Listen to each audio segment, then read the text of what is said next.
3 months after the divorce, my ex-wife's sister called me. She said just one sentence, her voice trembling between guilt and urgency, like someone who has carried a truth for too long and finally can't keep it quiet any longer. I listened in silence, standing in the middle of the room, feeling the floor beneath my feet become empty space. The connection didn't bring me anger. It brought relief. Not because it hurt less, but because, for the first time in months, I was no longer the only one deceived. The truth, the one that had kept me awake and eaten away at me with every silence, finally had a name, a shape, and a story. The betrayal wasn't a one-night stand or an impulse from a moment of weakness. No. It was old. Frequent. Repeated like a routine.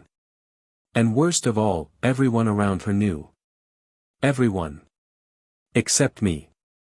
The person who was supposed to protect me, care for me, love me, betrayed me not only with her body, but with the silence of the complicit gazes that hid what I couldn't see.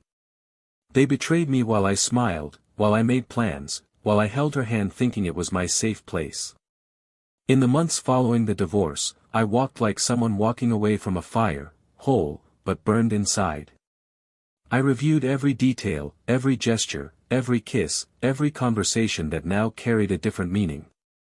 I wondered when it started, what I'd missed, what in me had been ignored or ridiculed. But it wasn't about me. It wasn't about what was missing. It was about what was left, dignity. I left in time. I left whole. I left before I became unrecognizable. Before I lost who I was trying to fix what she hadn't had the courage to admit. I took a deep breath. I forgave. Not for her. But for myself. Because carrying a grudge would be like continuing to live in a house on fire. And I needed to breathe again. She tried to come back. She tried to soothe the guilt with words that seemed rehearsed, with old memories, as if time healed what was unfairly torn away. She said she regretted it. That what she had lived with him was empty. That it wasn't love. But love was what she destroyed. Love was what I felt when I waited for her to get home from work, when I made her coffee early in the morning, when I left notes on the mirror saying I believed in her, even on the days she didn't believe in herself. Love was what I gave her in full, and what she returned in pieces. She apologized. She said she was willing to start from scratch. But her zero was the end of my path. And I was already somewhere else. A place where forgiveness wasn't reconciliation, it was freedom. While she was trying to win me back, her lover disappeared. He vanished like the sound of an ignored message. He took with him everything he promised and never fulfilled. And he left her with something no one can carry for another, regret. She didn't just lose a man. She lost the chance to be truly loved. The kind of love that holds your hand and stays. That listens in the silence. That surrenders itself to the details. She lost the opportunity to grow old with someone who chose her every day. And when she realized that, there was no going back. The first time I saw her after everything, she looked at me with her eyes downcast, as if asking for something she knows she doesn't deserve. There was no more anger in me. No more pain. Just a calm emptiness. A space that had once been hers and was now clean. Untouched. She told me all was forgiven. She lowered her eyes. I raised mine. And we went in opposite directions. That's when a new love appeared. Someone with a calm smile and unwavering eyes. Who listens with their whole body. Who doesn't mince words, but feelings. Who doesn't make promises, but presence. Someone who arrived unhurriedly, without strategy, without comparison. And showed me what it was to love without fear. Without doubt. Without wounds. With her, I learned that not all love needs to be born from a painful new beginning. Some love simply happen after peace. But what really sealed it all, was that afternoon. I was sitting in a cafe we used to go to. One of those places where silence reigns in every corner, where each cup carries memories. I was with her, the new woman who taught me the lightness of being loved without games. We talked quietly, laughing at nothing. She stirred her coffee with too much sugar and offered me the first sip as if the gesture were a ritual of affection. I took her hand. Without thinking. I just held it. Naturally. As if this were the right place. And it was in that instant that I saw it. My ex sitting 3 tables away. Alone. Her gaze lost in the touch of our hands. She said nothing. Didn't try to hide. Didn't look away. Just stood there. Staring. As if recognizing a place that was once hers. But is no longer. Her eyes said everything her mouth couldn't, she loved me. But now it was too late. She had lost me. Truly. Not just because of the mistake. But because of the choice to live the mistake to the end. And the end, that was it. Her seeing from the outside what she once had in its entirety. I wondered, then, if she remembered the nights I'd waited for her on the couch. The times I'd hugged her even when she was cold. The, "I just wanted to hear your voice," texts in the middle of the afternoon.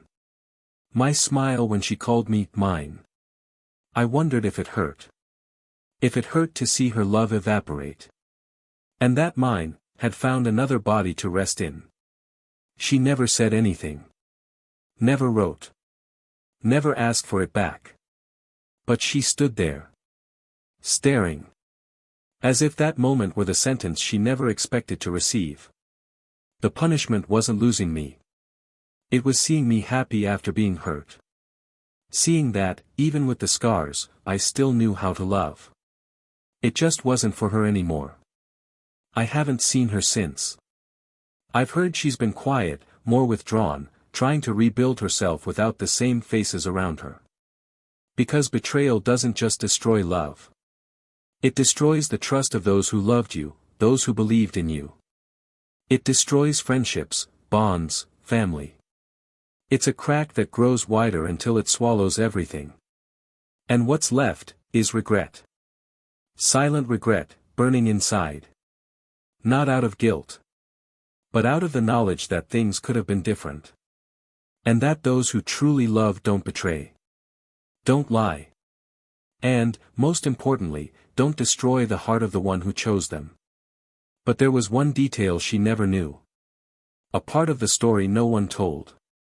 And when that part emerges, there will be no more room for doubt about what really happened. Because every story has a center. A moment. A secret. A point where everything could have changed, but didn't. And when that moment is revealed, she will realize that the loss wasn't just of the love she had. It was also of the love she never knew. And that changes everything. Welcome to the channel. Here, betrayal it is not romanticized, nor justified, is exposed. All stories are fiction, but the feelings they evoke are real. Our goal is clear: show how betrayal corrodes relationships, destroys trust and scars lives forever. Get ready, because what you're about to hear is shocking, intense and unforgettable. Press play, and let the story begin. His name was Daniel. Hers was Emily. They met on a cloudy autumn Sunday in a small, nearly empty cafe, the kind that still places fresh flowers on the tables and plays instrumental jazz music over the speakers. Emily had a book open in front of her, but she wasn't reading. Daniel arrived with the look of someone carrying many questions and few answers. They exchanged glances by chance, but chance already had plans. Their first exchange was shy, unplanned, almost silly. But there was a lightness there that they both seemed to have been waiting for a long time. Their conversations grew longer, as if this place had been created just for them to meet. It wasn't about the coffee, the book, or the weather. It was about the calming presence. And in that moment, without either of them realizing it, a bond began to form. Daniel was an architect, meticulous with details, sensitive to spaces, but silent about his feelings. His eyes carried the maturity of someone who had lived more than he'd liked, and his gestures, the kindness of someone who prefers care to haste. He had a discreet relationship with the world, spoke little, but when he did, he said exactly what needed to be said. Emily was a high school literature teacher, passionate about words and the subtlety of people. She had a sweet but firm energy. She was one of those who liked to plant affection in small things, a note in a backpack, a surprise dessert, an untimely, "I miss you." Where Daniel was silence, she was sound. Where he was earth, she was wind. And perhaps that's why, together, they made sense. Their relationship began with the intensity of romances that don't scream, but leave their mark. They built their lives side by side, unhurriedly, respecting their space and celebrating their encounters. Emily had lived alone for years, but it wasn't long before Daniel occupied Sundays, then weekends, and then, little by little, entire weeks. Her apartment was a haven of light tones, with shelves filled with books, scented candles, and well-tended plants. He arrived as if he didn't want to disturb her, but brought with him the delicacy of someone who knows how to add value. He placed his guitar in the corner of the living room, his records on the bottom shelf, and his presence in their daily lives was so natural that, before they realized it, they were living together without ever having made anything official. The wedding came 2 years later, in an intimate ceremony in an open garden at sunset. They didn't invite many people, just the closest ones. Emily's sister, Olivia, was a bridesmaid and became emotional during the vows. Daniel spoke about how Emily restored his faith in love, and she spoke about how he taught her to love even on cloudy days. The kiss was long, the applause was sincere, and the party was small, but with a joy that no photo captures. It was the beginning of a promise, of a life together that seemed designed to last. And, for a while, it did. The first years of their marriage were filled with discovery and growth. Emily continued teaching, now at a new school, where she was well liked by her students. Daniel opened a small residential architecture firm with a longtime friend, and despite the ups and downs of the profession, he felt he was doing what he loved. Routines fell into place, Friday dinners became a tradition, and Sundays remained sacred, almost always beginning with breakfast on the porch and long conversations about plans for the future. They talked about travel, perhaps adopting a dog, buying a house with a garden, who knows. They had their conflicts, like any couple, but they always met halfway. There was patience. There was care. Olivia was a constant presence. Emily's younger sister, more impulsive, freer, more visceral. She had that kind of beauty that effortlessly commands attention, a mix of vulnerability and firmness that confused anyone trying to decipher her. She and Daniel had a respectful but reserved relationship. They talked when they were in groups, laughed together, but there was always an invisible barrier between them, as if they both knew that any excess intimacy would seem awkward. Emily loved having her sister around. It was an old connection, forged in childhood, in secrets exchanged under the covers, in pain shared without anyone knowing. Emily cared for Olivia as if protecting a piece of her own past. And Olivia accepted this care, even when she seemed to want freedom more than company. Life went on. Bills sometimes piled up, unexpected events arose, but there was a silent pact between them to move forward. Daniel was stable, emotionally present, attentive. Emily was intense, affectionate, but she was beginning to show a certain weariness.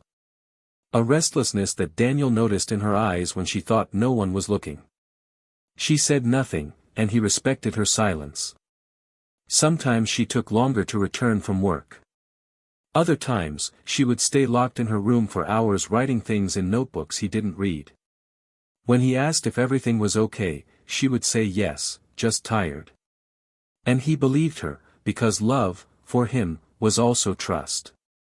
On social media, the couple seemed the picture of stability. Photos of trips, dinners, and anniversaries. But behind the images, there were distances that weren't visible. Conversations that stopped happening. Glances that avoided each other. Small gaps that grew. Emily, at times, seemed to be somewhere else even though she was right beside him. Daniel, for his part, tried to reconnect with simple gestures, a flower left in the car, a note on the mirror, an attempt to reminisce about the early days. But he didn't always find a response. And yet, he never stopped trying. Because for him, love was commitment, it was persistence, it was building even on days when he felt alone. The difference between them lay in the silences. Daniel was silent to protect. Emily was silent to hide. He believed love could be renewed. She, perhaps, no longer knew where love began or ended. Sunday lunches with Olivia still happened, but less frequently. There was something in the air, something no one said, but everyone understood.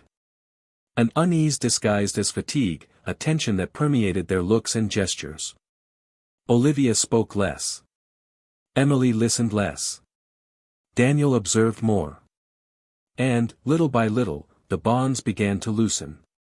Still, the plans continued. They talked about moving to a new city. Emily began distance learning for a graduate degree. Daniel took on bigger projects and spent more time away from home.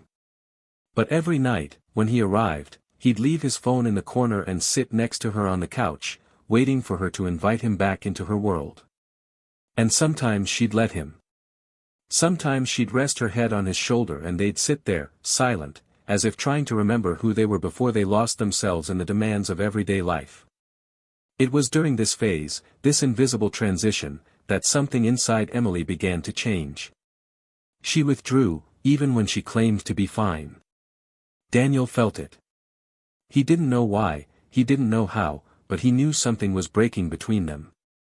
And like someone who feels a glass slip from their hands but can't stop it, he watched the distance unfold with the helplessness of someone who loves too much to face the inevitable. But he didn't know. He couldn't imagine. For him, it was just a phase. Like so many others he'd already overcome. And that's why he kept going.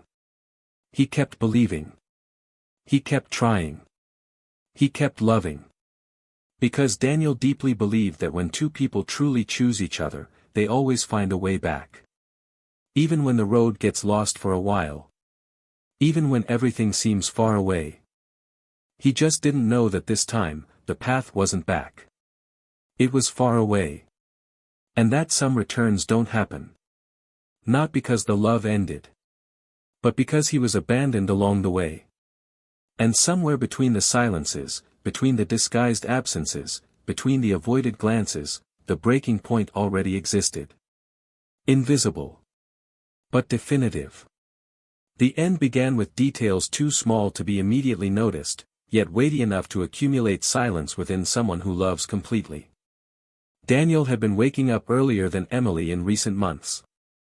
He'd make coffee, set out the bread, leave his phone charging in the living room so as not to disturb her sleep. He didn't say it, but he noticed that the kisses were quicker, the hugs more formal, as if greeting out of politeness rather than desire. Emily, for her part, smiled less.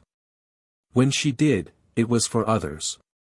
On her phone, in videos, in the messages she'd reply to, hiding the screen with the involuntary movement of someone no longer comfortable being seen. Daniel didn't question it. Not yet. He wanted to believe the wear and tear was just a reflection of routine, that a weekend away, a fresh start, a leisurely planned trip would suffice. But what was dying between them wasn't desire, it was the will to save. The nights grew longer. Emily spent more time in her makeshift office, citing graduate school deadlines, and Daniel, after leaving the dishes clean, would go upstairs without insisting. Sometimes he would stand at the bedroom door, listening to the soft sound of her laptop keys, as if wondering if it was right to interrupt someone who had slowly but surely walked away. It wasn't just the touch that was missing. It was the look. The one that recognizes. That searches. That calls. Emily was there, but she seemed to be in another time, living another story. When asked, she would smile and say it was just fatigue, stress, that maybe they really needed a breather. And Daniel believed her, because he still preferred doubt to confrontation. The turning point came on a Thursday.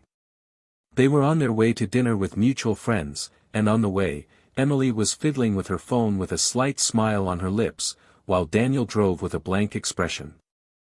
He noticed the reflection in the glass, saw the name flash on the screen for a second, but didn't comment. He felt something tighten inside, a familiar discomfort, an intuition he preferred not to name. During dinner, Emily left several times to answer messages. Daniel didn't look. He didn't question. But something changed inside him that day. Silence stopped being a safe place and became a space of alert. The distrust didn't come with shouting, it came with absences. And he began to notice. In the following days, tension settled in almost invisible details. Emily no longer left her cell phone on the table. She left the house in clothes she hadn't worn in months.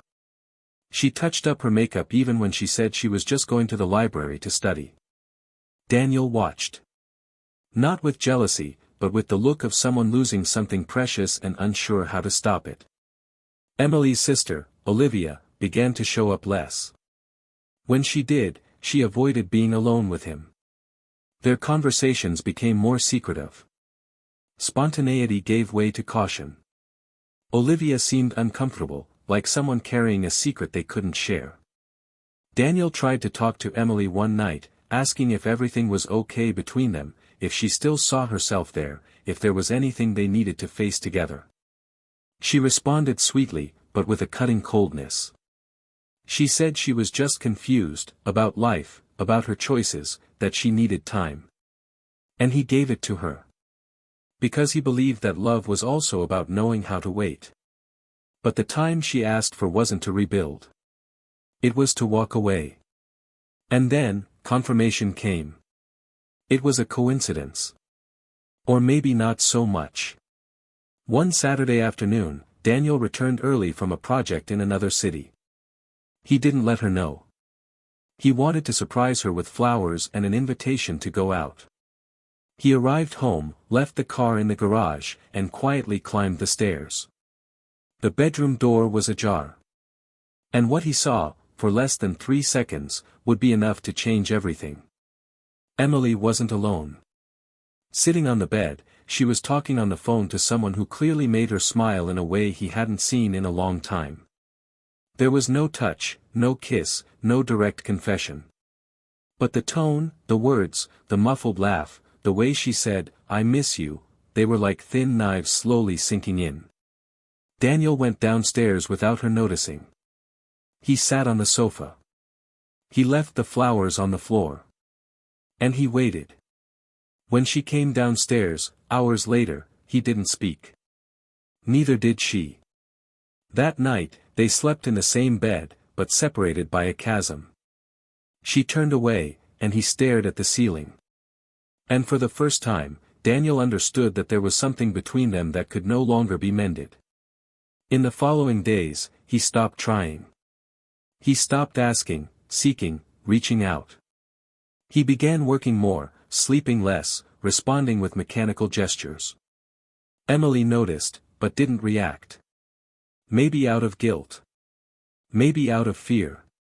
Or maybe because she knew, deep down, that there were no more possible excuses.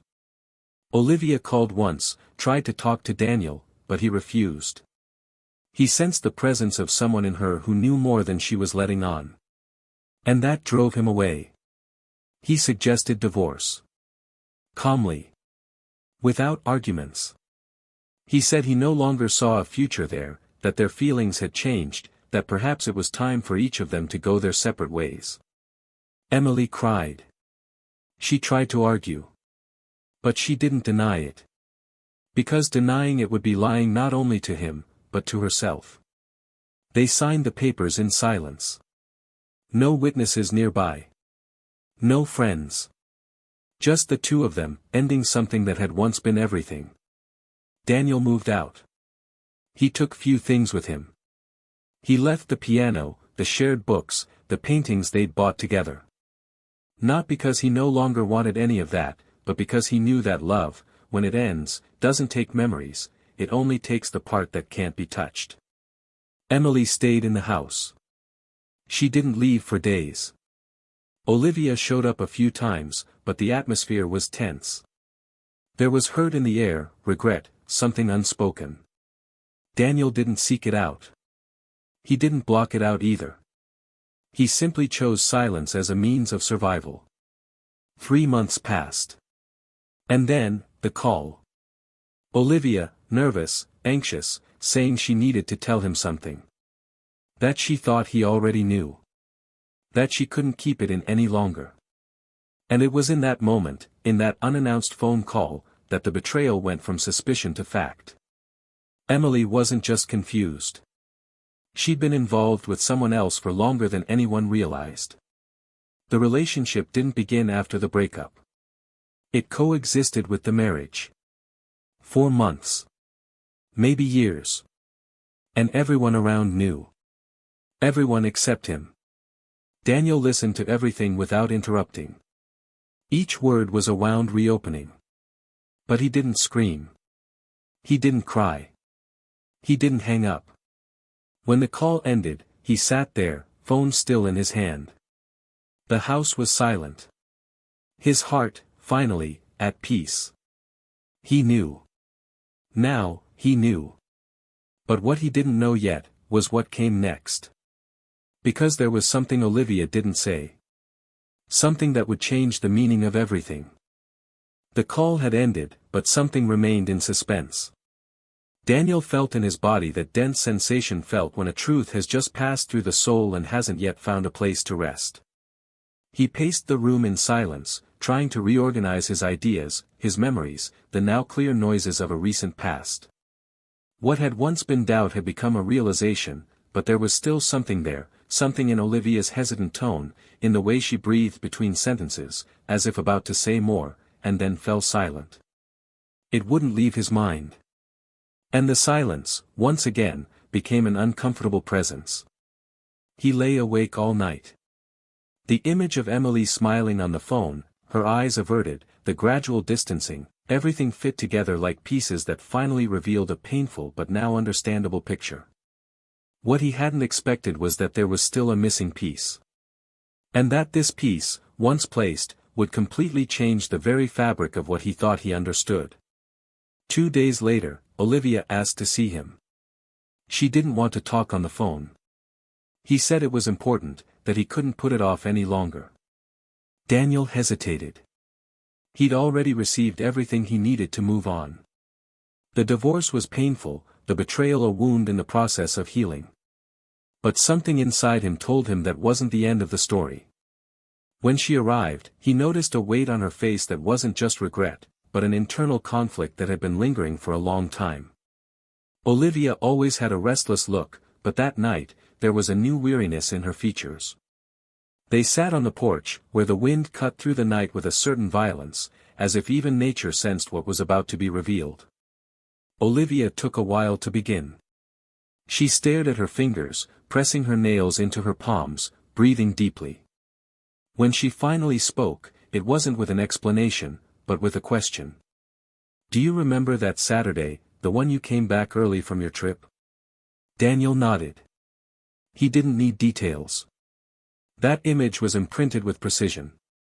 Olivia closed her eyes for a moment, as if needing to access something that hurt. That night, she wasn't just on the phone, he said, his voice breaking at the end of his sentence. Daniel frowned, his stomach churning. Olivia continued, looking straight at him. "I was there, Daniel. I saw it." The next few seconds seemed to make no sense. His mind tried to process what he had just heard, but it refused to accept it. He said nothing. He just waited for her to continue, even though each next word was a blow. He wasn't just a fling. He came here. She welcomed him. In her room. On the couch. Where you used to sit and play your guitar. And I knew. From the beginning. I knew. Daniel squeezed his eyes shut, as if he could stop it from becoming real. Olivia swallowed hard. "I didn't just know.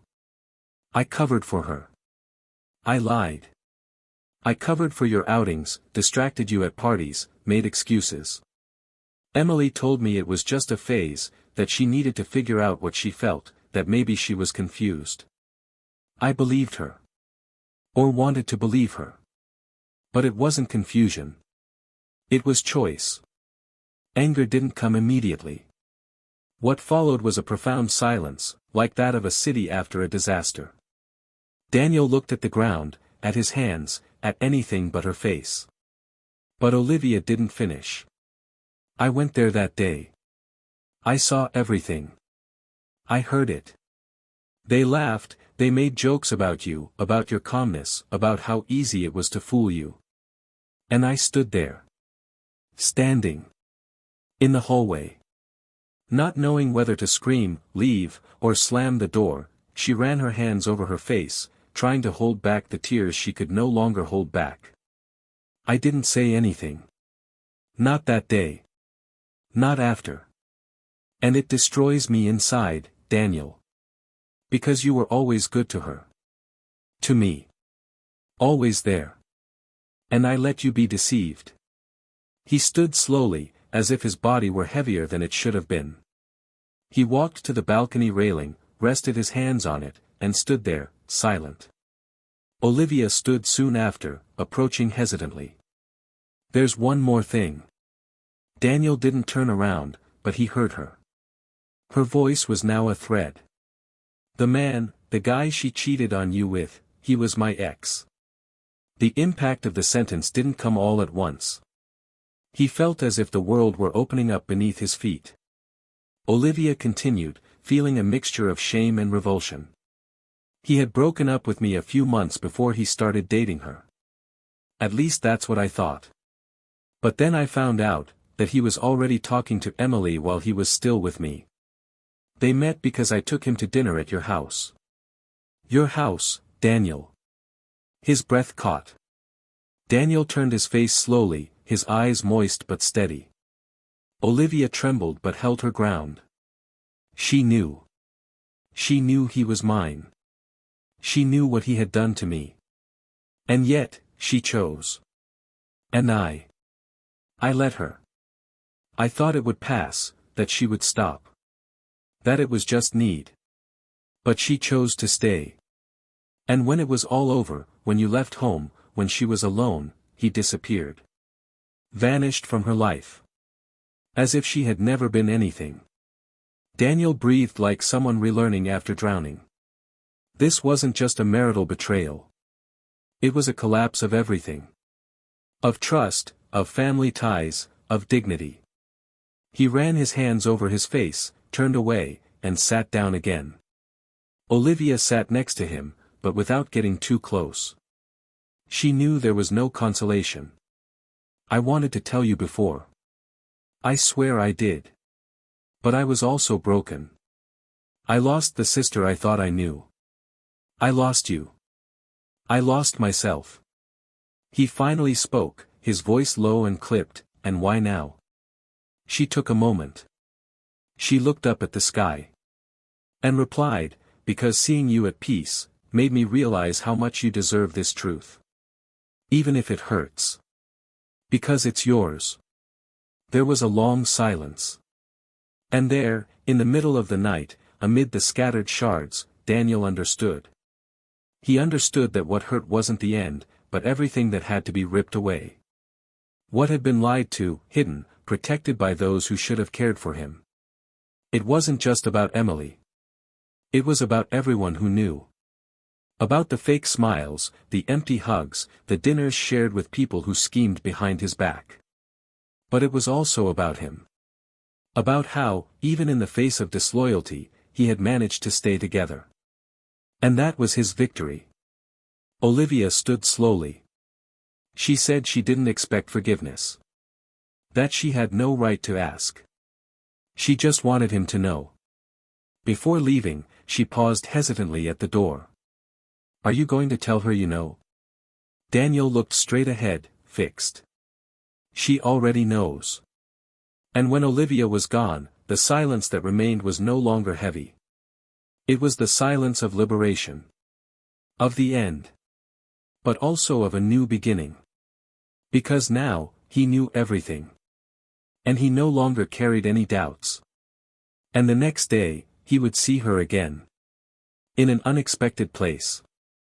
At a time when everything, once again, would take on new meaning.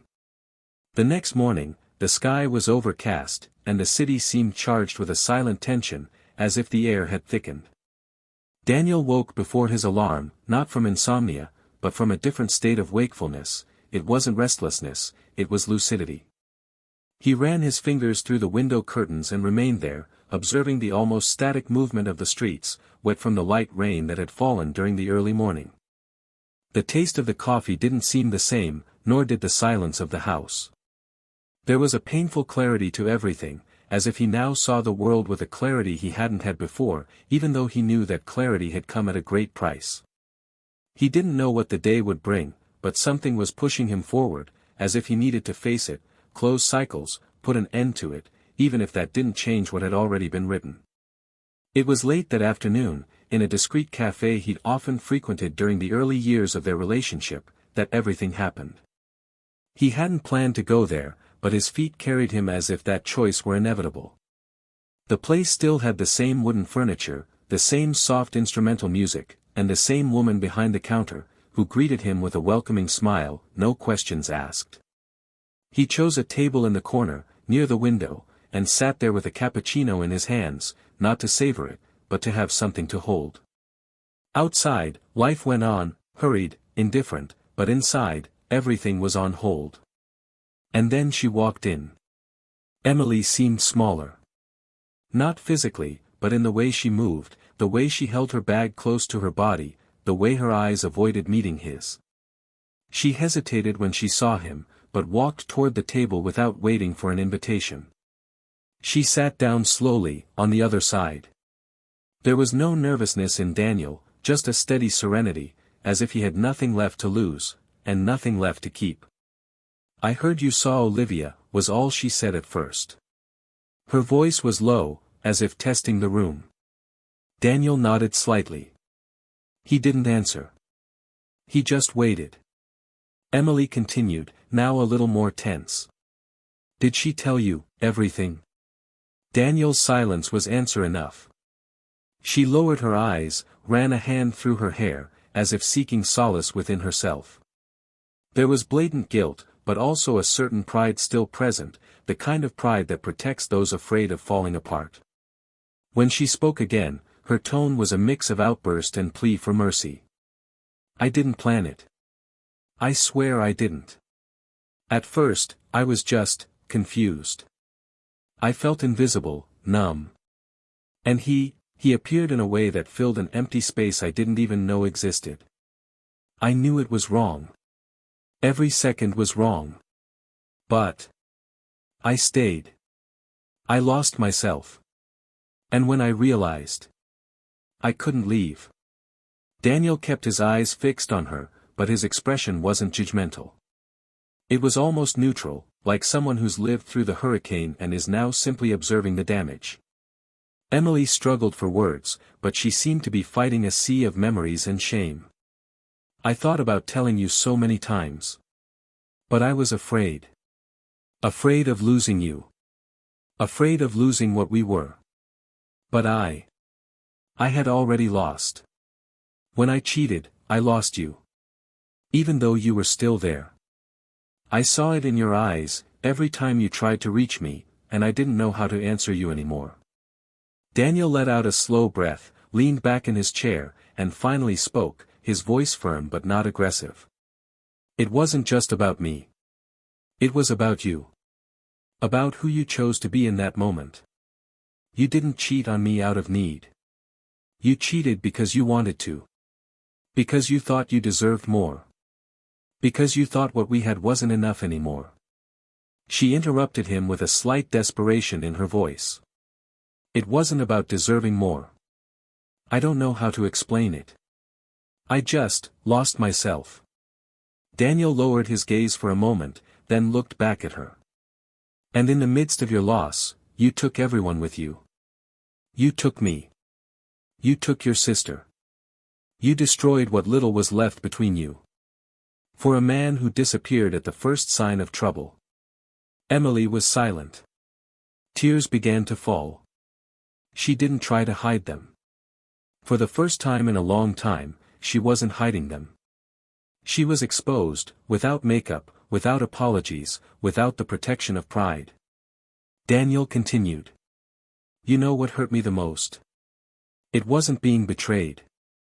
It was keeping trying, while everyone else already knew. While you had already given up. While you laughed with him behind my back. You looked me in the eye and still, deceived me. That's what hurts the most. She shook her head, almost in despair. I never laughed at you. Never. I swear. What I felt for you was real. It still is. I messed up. I messed up badly. But I loved you. I still love you. You were the best of me. And I destroyed that. I know I did. Daniel looked out the window, his eyes watery, but with a calmness that came from certainty. Yes. You destroyed it. But not just by betraying me. You destroyed it because, when you had the chance to choose me again, you chose silence. I reached out so many times. You pulled yours away. And now you want to give it all back to me with one sentence. Emily pressed her lips together, swallowing hard. I didn't come to ask to go back. I came to ask for forgiveness. Truly. Not for myself. But for you. Because you deserve to be free from this. He nodded slowly, his voice softer now. I forgive you. Because forgiveness is the only way to come out of this in peace. But it doesn't erase what happened. It doesn't erase what was said. What was hidden. What was lived without me. She wiped away her tears, took a deep breath. I know. I just needed you to know that. Daniel stood up.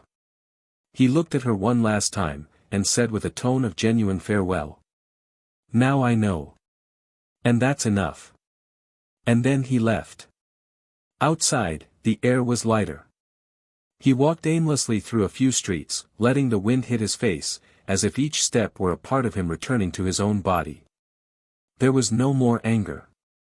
There was no more love. There was only freedom. And when, by chance, or perhaps by fate, he saw her, on the other side of the sidewalk, holding a child's hand and smiling as if her heart were at peace, he knew. What Emily had tried to reconstruct in words was no more. What had once been a promise was now past. And the present was there. In the calm smile of someone who never had to lie. In the eyes that never looked away. Peace, finally, was his. And there was nothing more to say. He didn't return home that day. Or the next. He needed to walk, breathe away, allow the world to touch him without it being through the shadow of the past few years. He walked streets he no longer recognized, but which seemed to understand him. He sat on park benches, watching children running, dogs barking, couples arguing quietly. The ordinary lives of other people were, in a way, a silent solace. There was beauty in the ordinary, even when his heart was filled with shrapnel. What Daniel felt now wasn't pain, it was a strange absence, as if a huge weight had finally been lifted from his shoulders, but with it, he had left a part of himself. The truth had been revealed, faces unmasked, intentions exposed. But knowing everything didn't mean feeling whole. He felt empty. Not out of regret, nor out of resentment. But because, when justice arrives, it doesn't bring applause.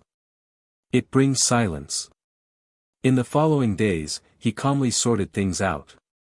He donated books he no longer wanted to read, got rid of clothes that held old scents, and took apart photographs with steady fingers.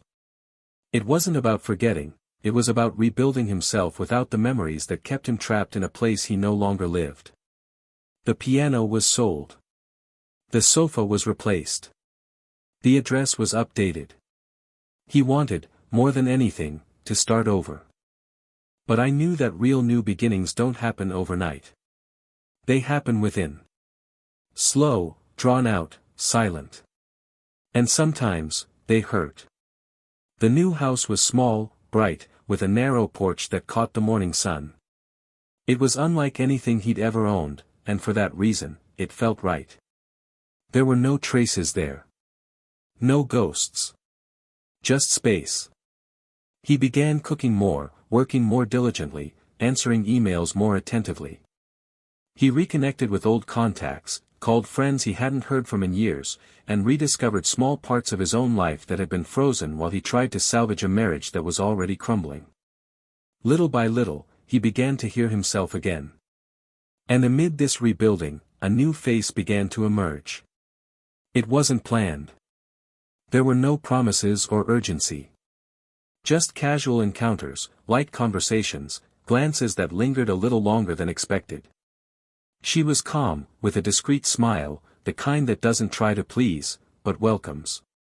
She liked to observe more than speak, but when she did speak, it was with the firmness of someone who knows where she's standing. She had a habit of listening like someone reading a book, listening even between the lines. They met by chance in a new cafe in town, bumping into each other over a misplaced order. The conversation was brief, almost inconsequential. But that night, he realized he'd gone to sleep with a different feeling. For the first time in months, he didn't think about what he'd lost. He thought about what might come next. The encounters continued, without urgency, without the need to name what was emerging. He didn't talk about the past, and she didn't ask. I knew, perhaps intuitively, that some stories should only be heard when those who live them are ready to tell them. And Daniel wasn't. Not yet. But there was a new care in him, a delicacy in allowing himself to be seen again. Not as someone needing to fill a void, but as someone wanting to share a space built with calm. Little by little, he allowed himself to smile more, to open the door with less hesitation, to pour 2 glasses of wine instead of just one. Meanwhile, Emily seemed to slowly disappear. Not truly, but from living memory. Daniel knew from Olivia that she was still trying to start over, that she had sought therapy, that she had cut off contact with the man she once chose over her own husband. Olivia, for her part, maintained a respectful distance. There was a silent apology between them that didn't need repeating. They didn't become friends, but there was a genuine truce.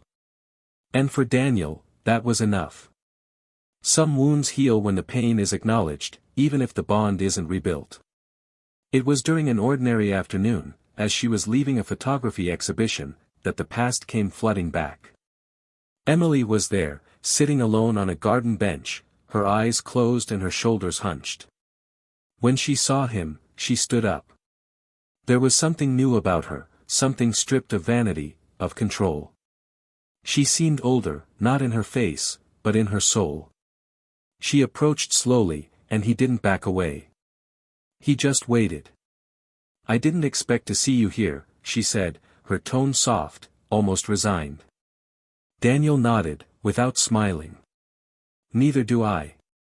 She looked at the floor for a moment, then back at him. "Are you well?" "I am at peace." Emily smiled, a sad smile, but a genuine one. "I never knew what it was, until I realized I truly lost you." Daniel didn't answer right away. There was so much he could have said. But he chose silence. She continued, her gaze moist but firm.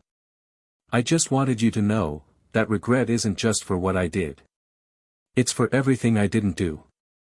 For not appreciating your presence. Your constancy. Your generosity. You were my harbor. And I sank alone." He took a deep breath, and for the first time in a long time, he felt compassion. Not as someone who forgives, but as someone who understands. "You made your choices, Emily. And I made mine. The pain is gone. But the respect I had for you, that won't come back." She nodded slowly, accepting each word as a necessary punch. She didn't apologize. She didn't try to explain herself. And that was precisely what made that moment real. She didn't want to wash away the guilt. She just wanted to acknowledge the damage. Daniel waved goodbye lightly, and she stood there, watching him leave. And this time, there was nothing left between them. No hatred, no resentment. Just the end. In the days that followed, something inside him settled. As if each part had finally found its place. The past no longer hurt. It was just a memory. The anger was gone. Only the certainty that he had survived. And more than that, he had evolved. Matured. And now, he could love again, without fear, without comparisons, without the traumas that had once held him back. And it was late one afternoon, beside that woman with the calm smile, that he understood that true love isn't the kind that screams or demands. It's the kind that endures when everything else falls apart. And that some losses, however painful, are also liberations. But what Emily didn't know yet, is that that moment on the garden bench would be the last time she would see Daniel up close. And that, in itself, was already a punishment. Daniel began to walk more slowly. Not out of fatigue, but out of a new awareness of time. Everything he had experienced up until that point had shown him that haste sometimes only postpones the inevitable. The rhythm of life was his own again, no longer governed by the anxiety of saving what was doomed, nor by the guilt of not having realized it sooner. Now, his footsteps came lightly. The sound of his shoes against the wet ground seemed harmonious. Even silence, which had been a suffocating enemy for so long, became an old friend who only remained with those who had learned to listen to themselves. Mornings resumed with longer coffees, with pages of books that finally managed to hold his attention. He relearned to listen to music without associating it with anyone. He watched entire movies without being swallowed by memories. The memories of Emily hadn't disappeared, but they no longer occupied the same place as before. They returned, yes, in insignificant details, the smell of perfume in the elevator, a random song on the radio in the taxi, a word repeated by someone in the grocery line, but when they came, they didn't hurt. They simply passed. Like a light breeze. Like an echo of something that no longer had the strength to hold on. Olivia gradually resumed contact. Not frequently, nor deeply. But respectfully. She understood Daniel's limits, and more than that, she seemed to understand her own. The shame of what she'd allowed still lingered in her eyes, but now there was also a silent desire to rebuild something, even if it was just her self-confidence. Daniel harbored no resentment. But he also didn't force reconciliation. Some bridges, once broken, can be recrossed, but they always creak underfoot. Still, he accepted Olivia's new place in his life. Not as an essential part, but as someone who, no matter how much she'd made mistakes, was still part of the same story. One afternoon, while organizing the books on the living room shelf, now more spacious, more his, he found a blue-covered copy with a handwritten inscription from Emily. It wasn't a romantic phrase, nor a cliché. It was a request. May this book always remind you of how much more you are than you think. Love, E. For a second, he stood there, the book in his hands. He didn't feel angry. He didn't smile. He simply understood that perhaps even she didn't know how much more he truly was than she thought. Perhaps that's why she lost him. Some people only see their value after they lose their peace. It was also during this period that his relationship with Mia, the woman with the calm smile, began to take root. She didn't demand answers, nor did she invade space. She was patient. Present. And deeply sensitive to the time Daniel still needed to surrender completely. She never asked about Emily. Never tried to compete with ghosts. She simply was. With her simple gestures, her active listening, her calm way of existing beside him without needing to impose herself. Daniel, in turn, noticed the difference not in the big things, but in the small ones. In the way Mia held his hand without squeezing, how she laughed effortlessly at the silliest jokes, how she looked him in the eyes even in moments of silence. There was no pressure there. There was a welcome he never knew he needed, but which, now, he could no longer live without. One night, after a quiet dinner on the balcony, Mia was watching the city lights and said, without looking directly at him, "Have you ever noticed that peace never makes noise?" Daniel smiled at the corner of his mouth. He didn't answer. But that phrase stayed with him. For days. Because yes, it was true. Peace arrived as if unintentionally. And suddenly, it was everything. It was in this context of quiet rebirth that, unexpectedly, a letter arrived in the mail. Handwritten. Plain envelope. No return address.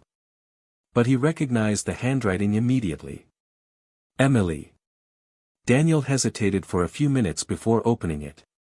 He took a deep breath, sat down, and turned on the lamp. The paper was slightly wrinkled, as if it had been folded and reopened several times. The text began with a silence, as if it had taken her a while to find the courage to even reach the first line. Daniel, if you're reading this, it's because I've finally found the courage I've always lacked. I don't expect an answer. Nor forgiveness. I know you've already given me that in your silence. But I needed to record it, in a way that wasn't a request. But a truth. I destroyed you. And it destroyed me. I spent months trying to understand why. Why I betrayed someone like you. Why I lied. Why I allowed myself to sink. And the only answer I can find is this: I was so disconnected from myself that I couldn't recognize who truly loved me. I traded depth for distraction. Love for ego. Truth for vanity. He was just a mirror of my emptiness. You were my ground. But I wanted to fly. And in the flight, I got lost. It was never your fault. You were the best part of me. And maybe that's why. I couldn't handle it. I felt small next to your love. Insecure. And instead of growing together, I chose to destroy. I still don't know who I am, but I know who you've always been. And what did you do? You forgave me. This taught me more than any punishment. Today, I see your peace. And it is deserved. This letter isn't about winning anything back. It's just about telling the truth. You were the best chapter of my life. And I closed the book before finishing the story. Daniel closed his eyes as he finished reading. He felt a lump in his throat, not from pain, but from humanity. Emily, finally, had understood. Too late, yes. But still, she had understood. And there was something profoundly righteous about that. Some truths only hurt when they're said out loud. And perhaps this letter was more for her than for him. But it was sincere. And that was enough. The next morning, Mia found him staring out the window. She asked if everything was okay. Daniel smiled, put the letter in a drawer, and replied with honest calm, "It is now." They went for a walk, hands intertwined, steps synchronized. Life no longer needed to be understood. Just lived. There was no more rush, no more ghosts. Just a present sustained by truth. And that truth, though forged in pain, was now their greatest strength. Because Daniel had finally learned that true love isn't the kind that never fails. It's the kind that, after the chaos, you never stop believing you can start over with someone who looks you in the eye and never looks away. And Emily would only see this from afar. Daniel never replied to the letter again. He read it only once, not because what was written wasn't important, but because there was no longer any need to keep that chapter open. He put the envelope in a box with other closed memories, a silent symbol that some stories need to be concluded without applause, without reunion, without revenge. Only with the silence of someone who understands they've gone too far to go back. Life no longer required justifications to move on. He was where he was supposed to be, and that was enough. Mia became, day by day, more present in his routine and, above all, in his soul. She was different from anything he'd ever experienced, not because she was perfect or because she promised forever, but because she walked beside him without trying to erase him.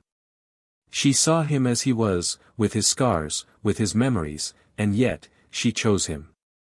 Not as a healing project, but as someone whole, ready to build something new without having to destroy what came before. Daniel finally learned what it was like to live in a love that didn't require survival, just presence. A year after Daniel and Emily's last conversation, Olivia contacted him again. She asked him out for coffee, her tone light, unlike her usual. Daniel accepted. They sat in a new place, away from everything that tied them to the past. Olivia seemed more serene, her face less burdened, her gaze clearer. She explained that she had started over from scratch. She had gone back to school, decided to pursue the career she had put aside for years. She also said she had cut ties with people who had hurt her, including Emily. Not out of revenge, but because she needed space to breathe, and maintaining that bond was like opening the wound every day. She explained that, little by little, she had been forgiving herself. That she still carried guilt, but she no longer let it define who she was. Daniel listened attentively. There was no more resentment in his chest, but there was also no room for closeness. At the end of the conversation, he thanked her for her honesty and sincerely wished her happiness.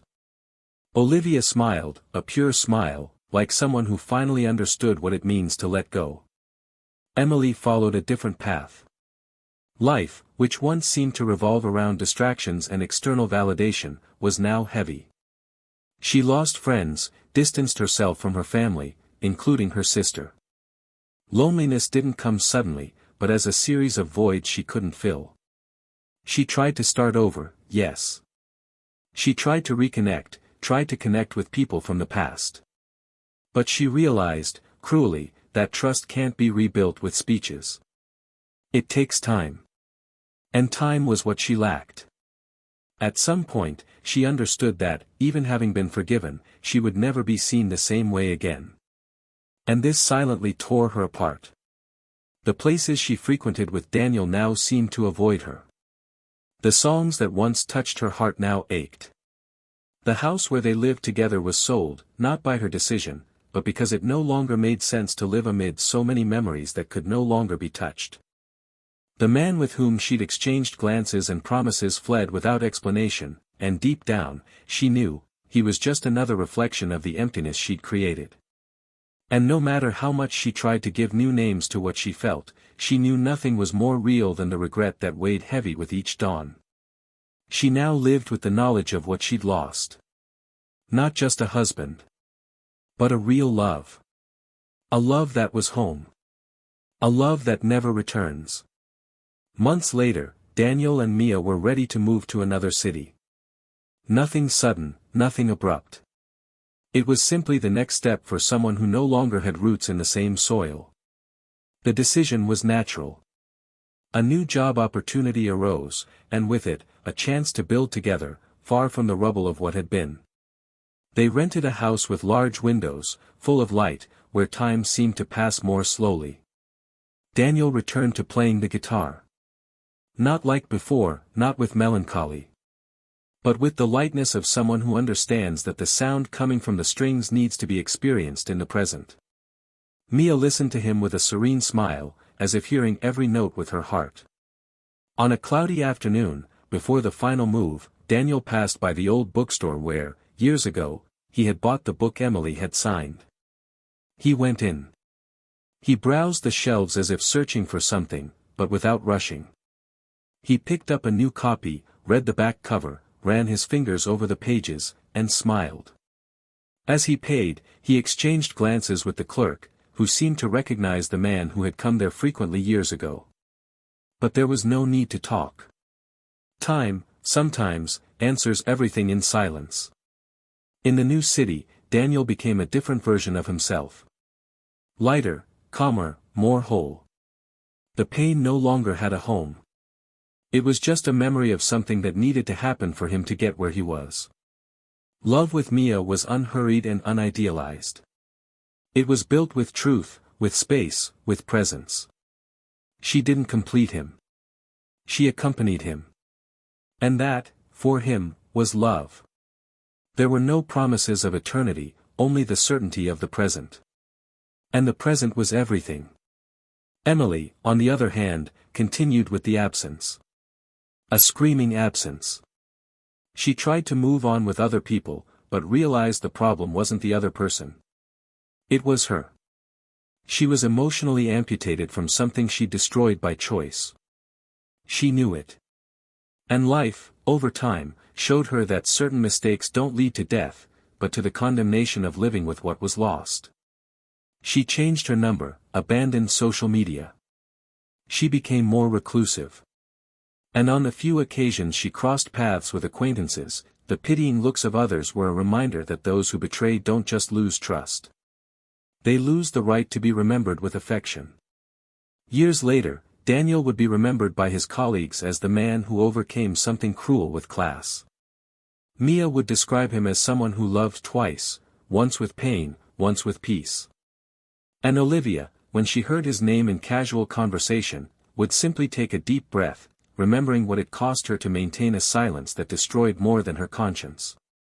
And Emily, whenever she passed a cafe where they used to hang out, would pretend she didn't see it.